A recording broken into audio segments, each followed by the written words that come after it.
Jammu Kashmir students liberation front کے زیر اہتمام سکردو پریس کلب میں بحالی وحدت کانفرنس بعنوان اقوام متحدہ کے چارٹر کے مطابق گلگت بلتستان کا سیاسی مستقبل اور موجودہ حالات کے نام سے کانفرنس منعقد کی گئی، جس میں گلگت بلتستان کے مختلف سیاسی جماعتوں کے ذمہ داران نے شرکت کی۔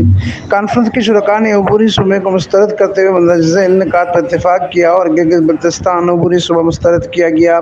اس کے برعکس انقلابی جمہوری آئینی حکومت کا قیام عمل میں لایا جائے یا گلگت بلتستان کو آزاد کشمیر سے زیادہ بااختیار سیٹ اپ دیا جائے اور مشترکہ اسمبلی کا قیام عمل میں لایا جائے۔ انڈین مقبوضہ کشمیر سمیت ریاست کے تمام حصوں میں اسٹیٹ سبجیکٹ رول کو بحال کیا جائے اور گلگت بلتستان میں اسٹیٹ سبجیکٹ رول کی پامالی کو روکا جائے۔ اقوام متحدہ کے چارٹر کے مطابق اقوام کو حاصل حق کی روشنی میں ریاست جموں کشمیر کے لوگوں کو اپنے مستقبل کا آزادانہ فیصلہ کرنے کا حق دیا جائے۔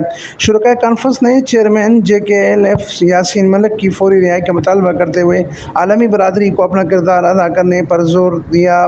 کانفرنس میں قوم پرست رہنما شبیر مایار، سول رائٹ موومنٹ کے صدر سعید، ABM کے چیئرمین شریف اخونزادہ، ترجمان SLF غلام اویس، صدر SLF مظفر آباد راجہ فہد، راجہ اسامہ و دیگر نے شرکت کی۔ Jammu Kashmir students liberation front کی جانب سے سکردو پریس کلب میں کانفرنس ریاست کی تقسیم کے کسی بھی فارمولے کو مسترد کرتے ہیں۔ طلبہ یونین کو فی الفور بحال کیا جائے، گلگت بلتستان کے اندر یہاں کے مقامی تاریخ و نصاب کا حصہ بنایا جائے۔ کانفرنس میں چیئرمین اسٹوڈنٹس لبریشن فرنٹ نے بطور مہمان خصوصی شرکت کی۔ اس کے علاوہ JKLF کے سینئر رہنما عابد گلگتی، محمد علی دلشاد، ڈیموکریٹک رائٹس چیئرمین احسان علی کی شرکت رہی۔